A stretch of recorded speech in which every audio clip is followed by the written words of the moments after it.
All right, good morning. And this is this presentation from myself, and the title is Enhancing Student Engagement and Learning Outcome in Online Teaching on Learning Environment. I have a subtopic that says strategies for increasing engagement and improving student outcomes conference presentation. And first of all, so before I move on, I want to thank the organizers of this online conference for accepting my presentation. And this is going to be a great experience for me. And in this 2026, I look forward to doing more of this with the organizer. So I really appreciate this opportunity. Next slide, please. Now, let me introduce myself. I am Dr. Morenike Adebodun. I'm from Nigeria. I had most of my education over here in the States. Currently, I am a faculty member of Lone Star College, and I teach computer science, technology, various programming um, classes, and also I enjoy teaching online. And this is what prompted me to actually pick up this particular topic for presentation. So as we proceed in this presentation, I hope you're going to enjoy it. Thank you. Next slide, please. All right. This presentation um, has about 4 or 5 objectives that we're going to look into deeply as we move on in this presentation. The objectives are, number one, we're going to examine evidence-based engagement strategies in higher education. How can we engage our students, especially online? Um, we're going to look into designing learner-centered, and this is research-informed activities also. I looked into some papers, some other people that has done some researches. So that's why I put this particular objective, that is design learner-centered, research-informed online activities. We're going to look into how we can strengthen our teaching presence in the virtual environment. How can we establish our presence, even though we're not seeing our students like that, but we're going to look at it like we're there, present. We're going to make our presence visible, even though it's online. And lastly, we're going to apply some actionable interventions to improve retention and performances. Next slide, please. Yes. So now let's dive deep into this with this particular subtopic, the higher education online engagement gap. We see that, especially since after COVID, there's been a huge gap among teachers, instructors, professors, faculty members, and students since we went online. So, and it has been a really big challenge. There has been a huge reduction of face-to-face interaction between instructors, professors, teachers, educators generally. There's been a huge gap between them. So the contact we always have before, the heart-to-heart discussion we have on educational topics was removed. And now, since so many of things have been moved online, it's completely disengaged everybody. There's been a huge student isolation and also low motivation from all these students. Prior to COVID, there are so many interactions. As a matter of fact, I personally, after classes, I know how I will stay back in my office, in the classroom, to talk to my students, have some engagement, both socially and even educationally. It's always very enjoying. But since after COVID, so many things has been moved online, and people kind of enjoy that, but there has been so much isolation and low motivation, which is the feedback that I always get from my online students so many times. There's been passive content consumption also.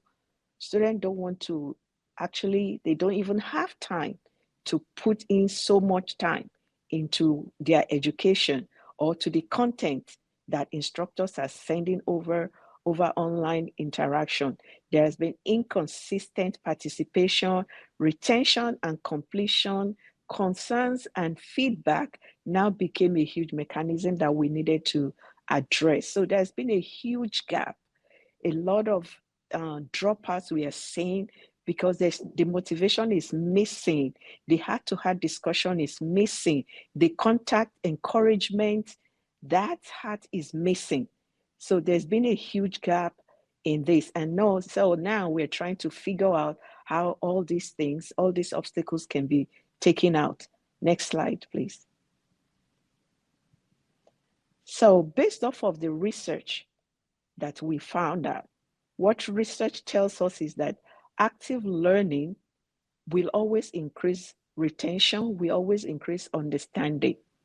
And active learning can actually be done online too, if we follow the strategies.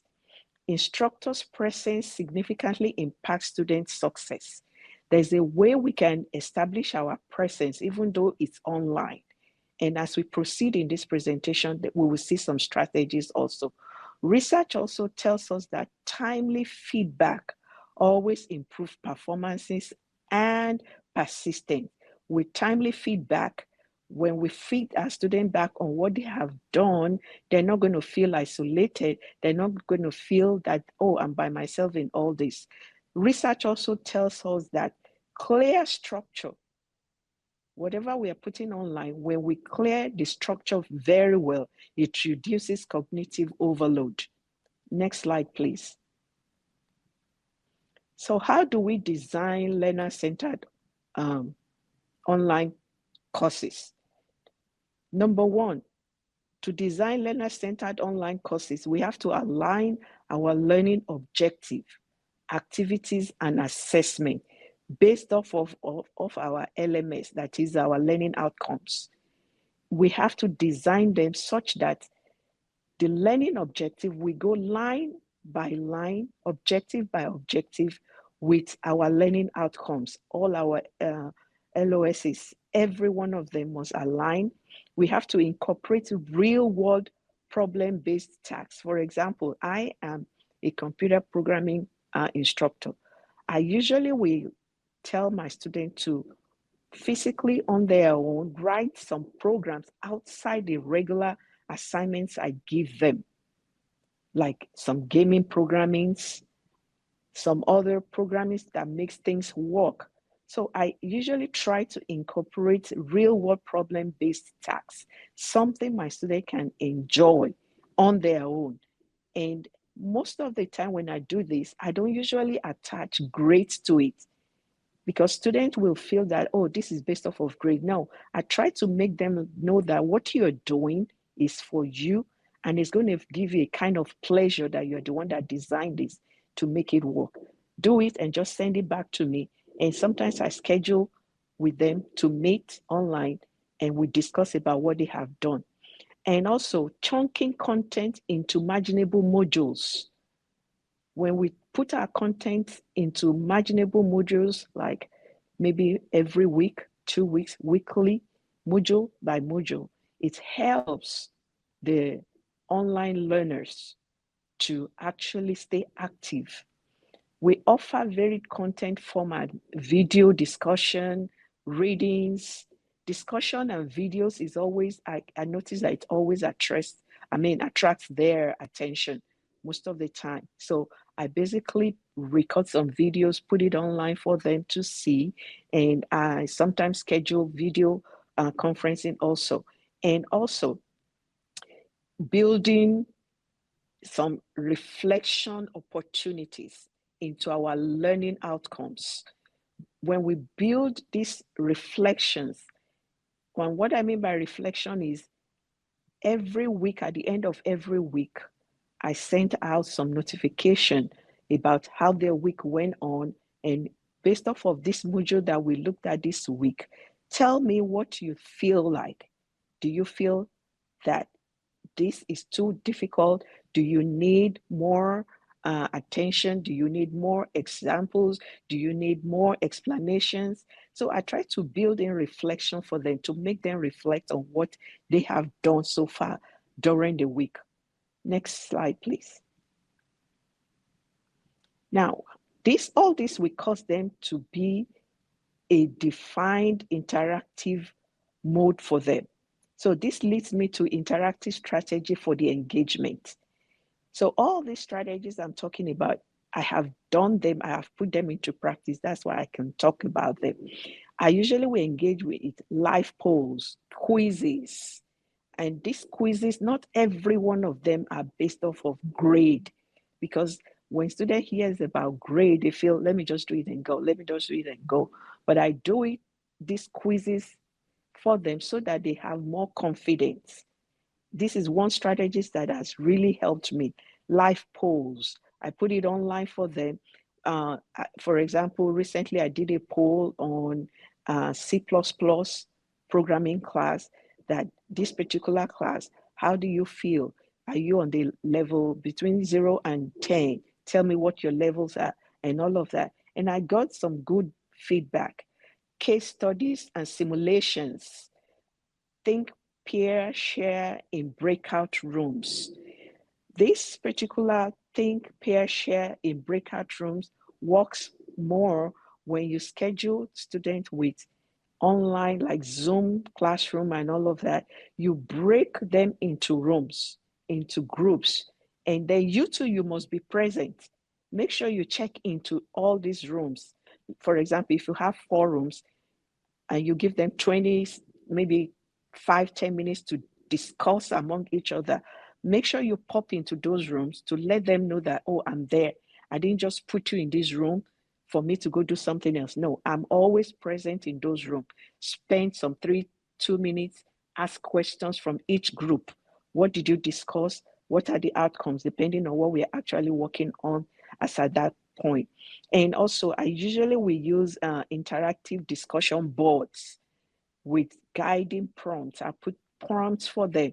So these are the interactive strategies that we actually engage all our online learners, all online students, gamification elements like badges, progress tracking.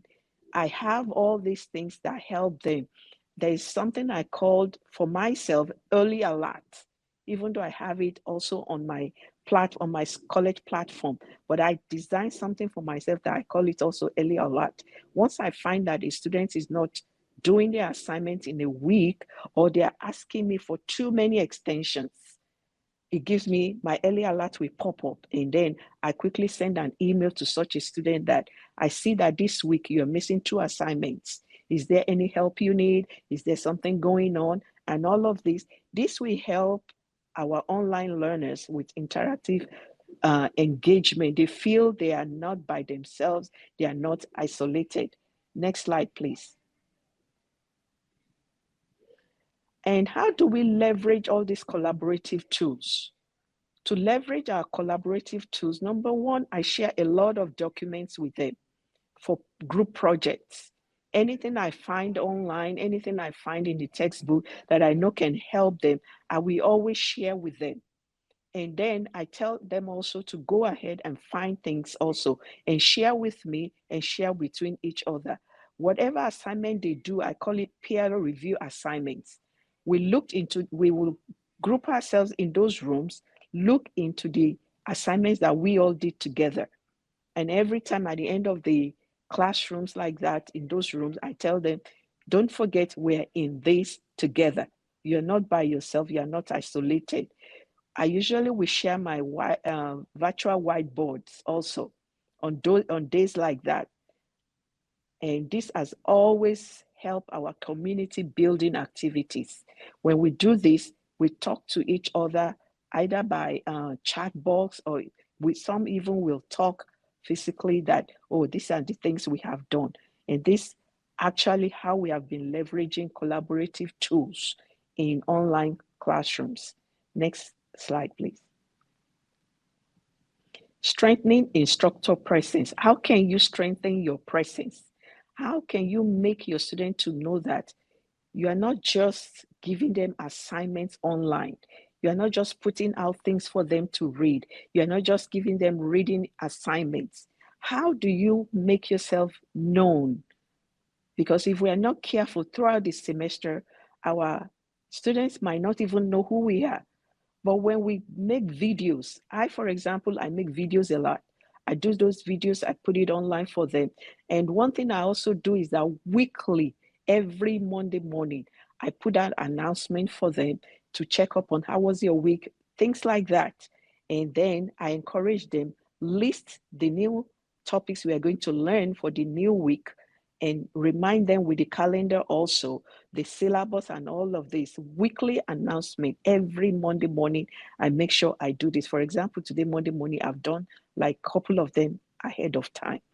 I prompt responses from students to help me know how many of them actually saw my announcement, how many of them actually read my emails. If I see that some students did not read, I'll quickly go back and check up on them that I see that you didn't look at the announcement, because my learning platform will always let me know how many students actually read my announcement and who has not read it.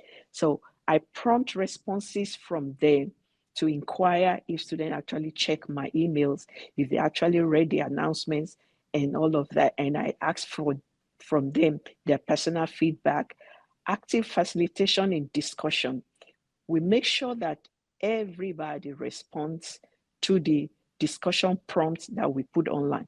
And consistent communication, we always strengthen an instructor presence online consistently. Don't do it in 1 week and then the other week you forget. Yeah, we understand life happens, but immediately you remember, just send it. It could be in the middle of the week. It doesn't necessarily have to be Monday. It could be in the middle of the week, and that will help establish your presence online. Next slide, please. Effective feedback strategies. What are the strategies that we can use for an effective feedback? Timely and specific comments is very, very important. It has to be timely. Yes, we know that in our syllabuses, we put if I don't respond in 72 hours, 24 hours, and all of that. But sometimes we should try and give our students timely and specific feedbacks and comments. Audio feedback. I use a lot of audio feedback. Once I grade as an assignment, I will literally record my audio feedback for them for personalization.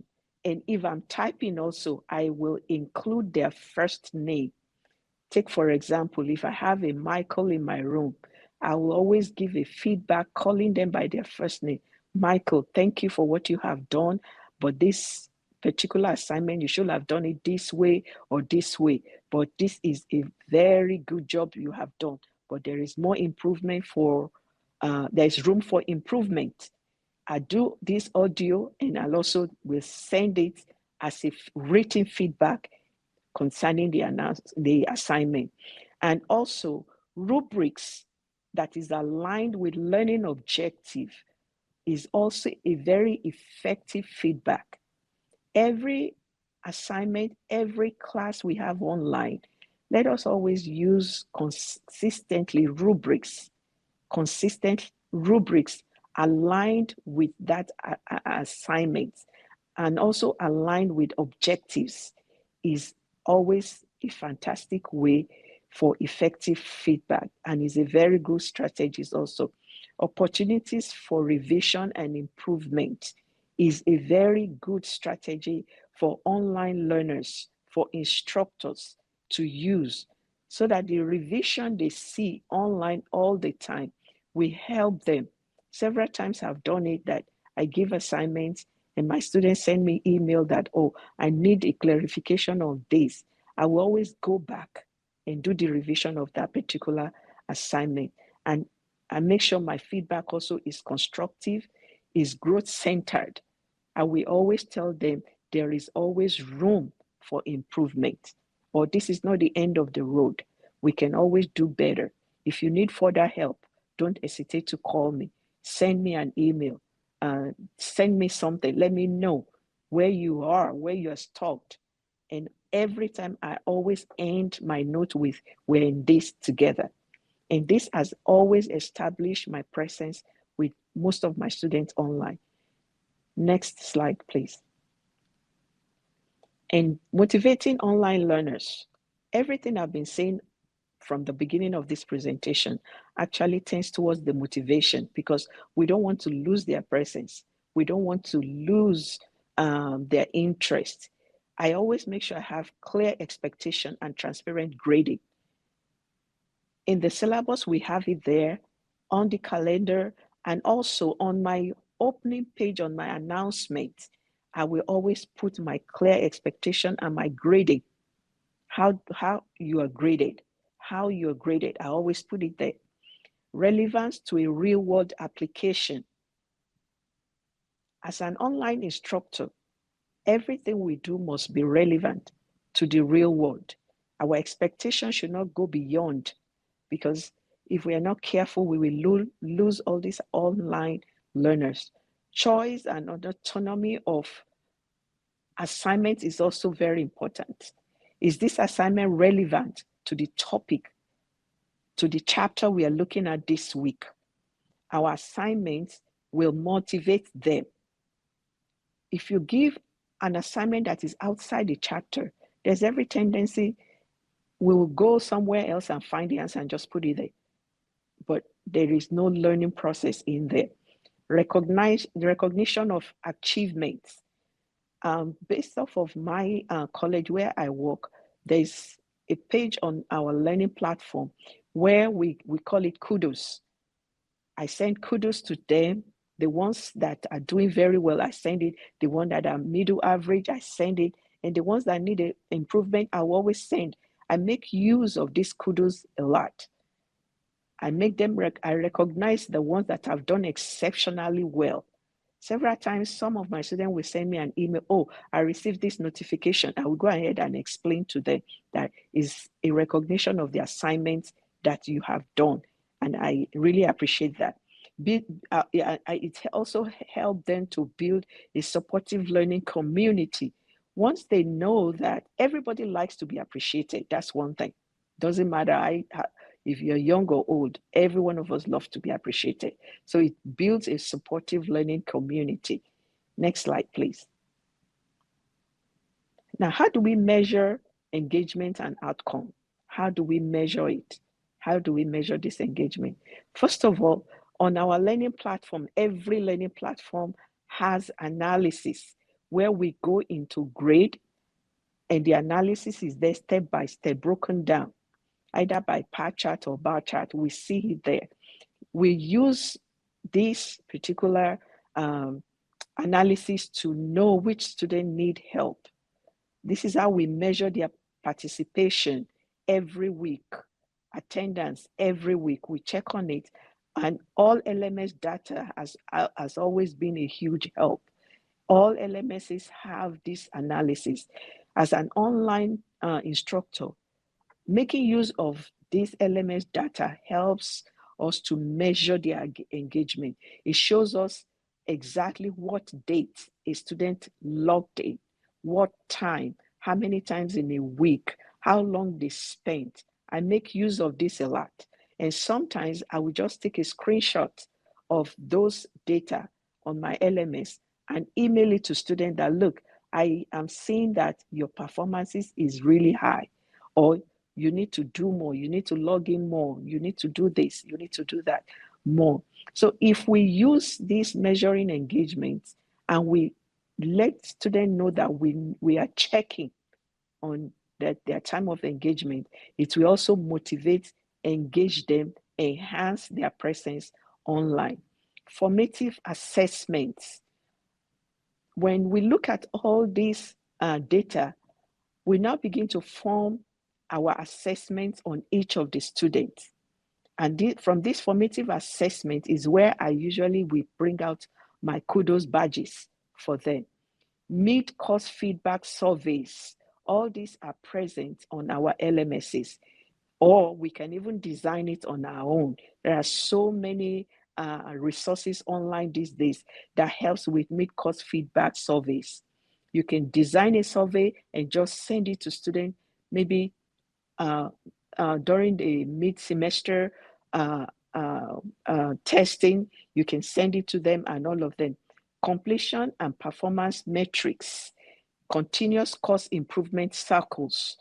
There are resources online that helps us manage engagement outcomes. When we use all these resources and we let our online students know that we're using them, it will really help them also, and they will be able to know that we are actually present with them, not that we are just throwing assignments online and then we expect assignment to be sent back. It helps us to know that they are actually learning based off of each chapter. Mid-course feedback survey that I use, I usually will put in my topics, the topics in the syllabus, the modules that we have done, and I will put the survey out there. That's how measuring engagement and outcome can be so effective. And I will always get some very good responses back with those surveys. Next slide, please.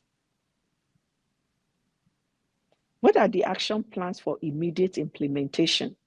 The things as an online instructor that we can do: number one, we have to identify one course module to redesign. We should not be every semester, every year, to be just rolling over the same module.